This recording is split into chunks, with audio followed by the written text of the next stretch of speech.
My beautiful people in the house, a ní pẹ̀lú wa ní èní gbajúgbajà òṣèré tí a mọ̀ sí Sisi Quadri. Àwọn ni MC ní program Mellifluous Face Concert Season 2 tí a fẹ́ ṣe. Ọ̀gá mi, ẹ jọ̀ọ́ lẹ́ẹ̀kan ẹ bá dá ọkọ yín fún àwọn ará ilé lẹ́ẹ̀kan sí. Bọ̀yìn ti dárúkọ mi tẹ́lẹ̀, ṣáwọn tán gbọ́ wọn gbọ́ dáadáa ni. Bóyá dédèrè wá létí wọn, àmọ́ GboahTv ló ń lò, wọ́n dẹ̀ ti subscribe sí GboahTv kọ́kọ́ ò lè ṣe wọ́n mọ́ létí. Orúkọ mi ẹ̀yin èèyàn mi Ṣẹ́wà, òkè Quadri ọmọ Yorùbá mi jí lórúkọ mi, aka Sisi Quadri, Ṣẹ́wà, àpò àṣekò ọdún máa ṣọ̀pọ̀ ọdún, kí ló ń ṣẹlẹ̀? Ó yá. Àmì o. Ṣé ẹ̀rí Kenny Melody kò náà sí mi o? Níjọ́ tí mo ti ń rìn láyé, Kenny Melody lẹ́ńtọ́ kọ́ insult mi pé mo máa ń ṣègbéraga.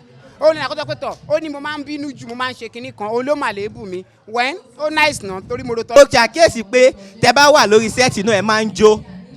Tó bá ní kẹ́ ṣe sẹ́ẹ̀tì oníjó àbí sínú oníjó mo ipá ẹ máa ń jó náà, mo dà kíyèsí pé ẹ lè fi ẹsẹ̀ rájó, ṣé ẹ lè fẹsẹ̀ rájó kẹ́rẹ́ bí ìṣẹ́jú bó ti ẹ̀jẹ̀ 30 seconds àbí 10 seconds kẹ́ bá fẹsẹ̀ rájó kẹ́ tó lọ sí orí stage láti handle microphone. Thank you. Ẹ jọ̀ọ́ ṣé owó ojó ni mo gbà ní àbówó MC tí n bá fẹ́ jó ẹ̀ mọ́ owó ojó wa lọ́tọ̀ ṣùgbọ́n mi ìjó kódà mi ìbúyàn lẹ́sùrà tí ò bá sówó ń bẹ̀ ìkànlẹ̀ máa mú.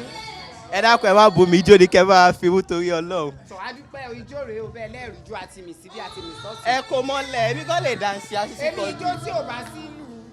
Ẹ jọ̀ọ́ torí Ọlọ́run GboahTv ó ní the best TV tẹ́ máa wò ẹ máa subscribe sí ní gbogbo ìgbà ẹ máa wò láàárọ̀ lọ́sàn àti lálẹ́ ọbẹ̀ tí mo ròyìn confam ní ẹgbà bẹ́ẹ̀ tẹ́ bá ti ń wo GboahTv ẹ ní problem lẹ́yìn ṣùgbọ́n tẹ́ bá ti ní carry over ẹ miss ẹ for life ní ìran yín ti dín kan tẹ́ ẹ bá wo GboahTv kẹ́yìn nice and good time èwo ló tún kù. Ok ẹ ṣe gan kò sí nǹkan tó kù mọ́ ya.